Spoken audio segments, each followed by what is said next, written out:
الله وبركاته. الحمد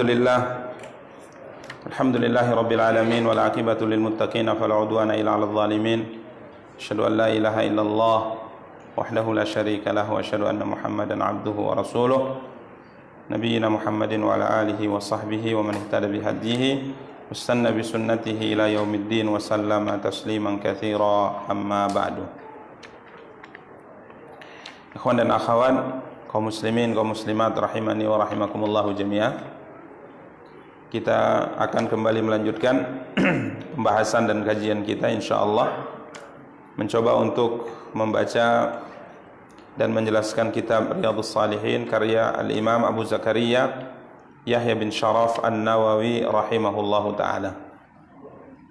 Mohon maaf ya, mungkin 10 menit ya, kurang lebih.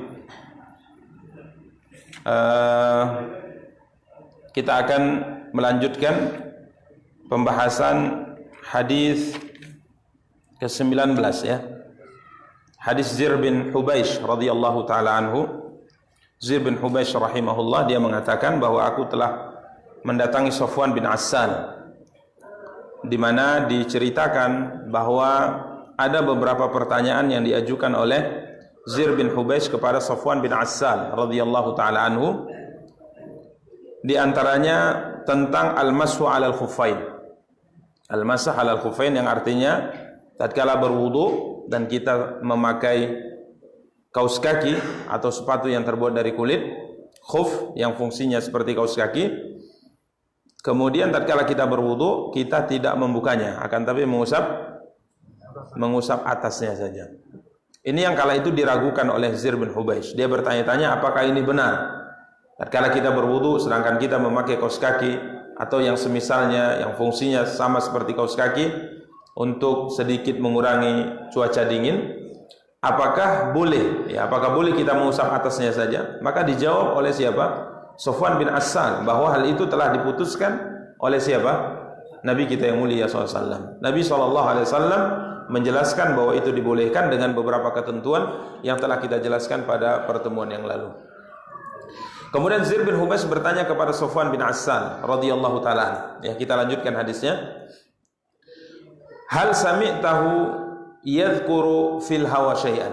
Faqultu hal sami'tahu yadhkuru fil hawa syai'an? Apakah engkau pernah mendengar Nabi kita yang mulia sallallahu alaihi wasallam berbicara tentang hawa, yakni tentang cinta? Apakah pernah Nabi kita yang mulia sallallahu alaihi wasallam bersabda, menyebutkan di hadapan para sahabatnya tentang cinta atau kecenderungan hati kepada seseorang? Qala na'am. Maka Safwan bin Assal mengatakan iya, pernah. Ya, kemudian Safwan bin Assal bercerita, dulu kami bersama dengan Rasulullah sallallahu alaihi wasallam fi safar, dalam salah satu perjalanan safar. Fa baina nahnu indahu idh nadahu a'rabiyyun bi sautin lahu jahwari, ya Muhammad. Tatkala kami berada di sisi Nabi sallallahu alaihi wasallam, tiba-tiba ada seorang Arab Badui yang memanggil Nabi sallallahu alaihi wasallam dengan suara yang sangat keras, artinya berteriak. Dia berkata, "Ya Muhammad," berteriak, memanggil siapa? Nabi SAW dengan suara keras. Dan ini bertentangan dengan adab Islam. Karena tatkala seorang Muslim memanggil Nabi SAW atau berbicara dengan Rasulullah SAW, maka dia harus berbicara dengan suara yang pelan, lemah lembut. Allah SWT berfirman dalam surat Al-Hujurat, "Ya ayyuhalladzina amanu la tarfa'u aswatakum fauqa sautin nabi." Wahai orang-orang yang beriman, jangan kalian mengangkat suara kalian melebihi daripada suara siapa? Rasulullah. Ya, bahkan Allah mengancam dalam ayat itu, "Antahbatu a'malukum wa antum la tash'urun." Kalau seandainya kalian berbicara dengan Nabi, suara kalian lebih keras daripada suara Nabi, bisa saja karena sebab itu amal kalian terhapus, amal kalian sirna sedangkan kalian tidak menyadarinya. Jadi seorang muslim di zaman itu kalau ingin berbicara dengan Nabi SAW, maka dia harus dengan suara lemah, suara pelan, tidak boleh dengan keras. Karena bisa saja kata Allah, Allah hapuskan amal kalian sedangkan kalian tidak menyadari. Begitu juga sekarang kita kalau seandainya berziarah di di kuburan Nabi kita yang mulia SAW atau berada di masjid Nabi, maka kita juga harus menjaga apa? Suara kita. Ini adab. Jadi kalau seandainya Allah takdirkan kita berkunjung ke Masjid Nabawi, kalau kita berada di Masjid Nabawi, kita harus menjaga apa? Suara kita. Tidak boleh keras. Ya, karenanya suatu hari Umar bin Khattab radhiyallahu taalaan, beliau kala itu mendengar ada dua orang yang mengangkat suaranya di Masjid Nabawi. Maka Umar keluar, kemudian bertanya, "Dari mana kalian berdua? Siapa kalian berdua?" Maka mereka mengatakan, "Kami pendatang dari negeri Mesir." Maka Umar kala itu mengatakan, "Jika seandainya kalian dari penduduk Madinah, aku akan pukul kalian berdua. Beraninya kalian mengangkat kedua suara kalian di masjid siapa? Rasulullah sallallahu alaihi wasallam." Nah, jadi di Arab Badui ini memanggil Nabi SAW dengan suara apa? Suara keras. Ya Muhammad. Karena Arab Badui ini memang jauh dari akhlak, jauh dari pembelajaran, sehingga kadang-kala mereka tidak memiliki adab, tidak memiliki akhlak yang baik. Fa'ajabahu Rasulullah sallallahu alaihi wasallam nahwan min sauti. Nabi sallallahu alaihi wasallam menjawab seruan panggilan orang Arab Badui ini dengan suara yang keras tadi. Nabi menjawabnya juga dengan suara yang semisal dengan suara orang ini. Ya, maka Nabi SAW mengatakan, ya, ini saya. Datanglah engkau. Maka fakultu lahu, aku mengatakan kepadanya, waihak ughdud min sautik. Rendahkan suaramu di sisi Rasulullah SAW, karena engkau sedang berbicara dengan siapa? Rasulullah, dan engkau dilarang mengeraskan suaranya. Tapi orang Arab Badui ini mengatakan, wallahi la aghdud, demi Allah aku tidak mau merendahkan suaraku di hadapan dia. Ini kurang apa? Kurang adab, tidak berakhlak di hadapan siapa? Rasulullah SAW. Tapi sungguh demi Allah pertanyaannya sangat mengagumkan. Nah ya, memang orang kampung tidak punya adab, tapi bertanya luar biasa gitu.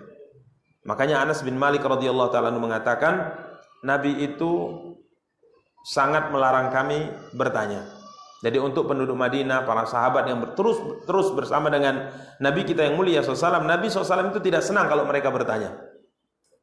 Ya, pertanyaan yang diajukan itu selayaknya adalah pertanyaan yang untuk diamalkan, bukan sekedar untuk mengetahui akan, tapi untuk diamalkan. Anas mengatakan, jika seandainya ada orang Arab Badui dari kampung datang ke kota Madinah, bertamu ke kota Madinah, maka biasanya dia ini yang kami dorong untuk bertemu dengan Nabi agar bertanya sehingga kami mendapat faedah ilmu darinya. Dan pertanyaannya sangat luar biasa ya, pertanyaan sangat luar biasa. Apa pertanyaan? Qala al-Arabi, orang Arab Badui ini berkata, al-mar'u yuhibbul qauma walamma yalhaq bihim. Al-mar'u yuhibbul qauma walamma yalhaq bihim. Pertanyaan sangat luar biasa. Ya Rasulullah, ada seorang hamba, seorang muslim, seorang muslimah, dia mencintai satu kaum yang baik, mencintai orang saleh. Di mana orang saleh ini adalah orang saleh yang banyak melakukan amal ibadah kepada Allah. Banyak melakukan amal ibadah kepada Allah, melakukan salat luar biasa, baca Quran luar biasa, sedekahnya juga luar biasa. Orang ini mencintai orang yang Masya Allah dalam ibadahnya, akan tapi dia tidak mampu melakukan amal sebagaimana yang dilakukan oleh mereka. Ini pertanyaannya. Apakah nanti di akhirat Allah akan pertemukan orang ini dengan orang-orang yang dia cintai? Pertanyaan sangat luar biasa. Contoh misalnya kalau kita melihat, kita contohkan ini, melihat biografi sejarah Abu Bakar radhiyallahu taala, melihat biografi sejarah Umar bin Khattab, Utsman bin Affan, Ali bin Abi Thalib, dan sahabat-sahabat yang lainnya. Bahkan kita melihat bagaimana kehidupan siapa? Muhammad sallallahu alaihi wasallam dengan ibadahnya sangat luar biasa. Kita mencintai mereka dan kita berusaha untuk menjadi seperti mereka, tapi kita tidak mampu. Pertanyaan Arab Badui ini, ya Rasulullah, tatkala aku mencintai mereka ini, kemudian aku tidak mampu melakukan apa yang mereka lakukan, apakah nanti di akhirat Allah pertemukan aku dengan orang-orang yang aku kagumi dan aku cintai ini? Ini pertanyaan. Maka apa jawaban Rasulullah SAW? Al-mar'u ma'aman ahabba.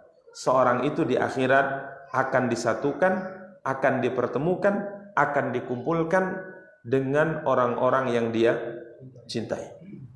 Ya subhanallah, pertanyaan sangat luar biasa dan jawaban sangat luar biasa. Karena apa? Anas mengatakan, demi Allah, kata Anas, aku tidak pernah mendengar satu hadis, kami para sahabat tidak pernah mendengar satu hadis yang membuat kami senang dan berbahagia sebagaimana hadis yang kami dengar ini. Kita melihat Abu Bakar gimana sedekahnya, melihat Utsman bagaimana ia membaca Al-Quran, melihat Umar bagaimana perjuangannya di dalam berdakwah, melihat Nabi SAW, melihat Ali bin Abi Thalib. Kita ingin seperti mereka, tapi tentunya tidak mampu. Siapa di antara kita yang bisa sholat malam setiap malam sehingga kita bengkak sebagaimana yang dilakukan oleh siapa? Nabi SAW. Nggak mampu kita. Kemudian siapa di antara kita yang bisa bersedekah dengan semua hartanya sebagaimana dilakukan oleh siapa?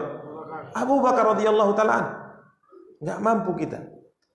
Tapi kita mencintai mereka, dan Nabi SAW bersabda dalam hadis ini, di akhirat kita akan dikumpulkan dengan orang-orang yang kita cintai. Maka kalau seandainya kita mencintai Nabi SAW, berusaha mencontoh beliau, walaupun amal kita tidak sampai sebagaimana amal beliau. Mencintai Abu Bakar, berusaha mengikuti jejak langkah beliau, walaupun kita tidak sanggup melakukan amal sebagaimana beliau lakukan, di akhirat kita akan disatukan, dipertemukan, dikumpulkan oleh Allah bersama dengan mereka. Maka hati-hati, jangan pernah kita mencintai orang kafir. Jangan kita mencintai orang-orang fasik. Takutnya kalau kita mencintai orang fasik, kagum dengan orang fasik, apa yang terjadi? Di akhirat Allah pertemukan dan satukan, kumpulkan kita dengan mereka. Ini waliyadzubillah. Maka coba berusaha semaksimal mungkin mencintai orang-orang saleh, mencintai orang-orang baik, dan berusaha mencontoh mereka, sekalipun mungkin amal kita tidak akan bisa sampai sebagaimana amal yang mereka lakukan. Nabi SAW mengatakan, al-mar'u ma'aman ahabba yaumal qiyamah. Seorang itu akan dikumpulkan, dipertemukan oleh Allah dengan orang-orang yang dicintainya kelak pada hari kiamat. Demikian ikhwani kaum muslimin wa akhwati kaum muslimat yang dimuliakan dan dirahmati oleh Allah Subhanahu wa taala. Kita mencintai suami karena apa? Karena suami taat kepada Allah. Kita mencintai istri karena istri taat kepada Allah. Tatkala seperti ini kecintaan yang kita bangun di dunia, maka insyaallah Allah pertemukan kita di mana? Di surga insyaallah taala. Demikian, semoga ada faidahnya ya. Mohon maaf hanya 10 menit, tapi saya kira cukup ya. Ada beberapa hal yang tadi kita harus bahas. Mungkin hanya ini yang dapat kita sampaikan. Semoga Allah SWT menjadikan usaha kita untuk datang diberikan oleh Allah SWT pahala di sisinya. Amin ya rabbal alamin. Kita tutup. Subhanakallahumma bihamdika asyhadu an la ilaha illa anta astaghfiruka wa atubu ilaik. Wassalamualaikum warahmatullahi wabarakatuh.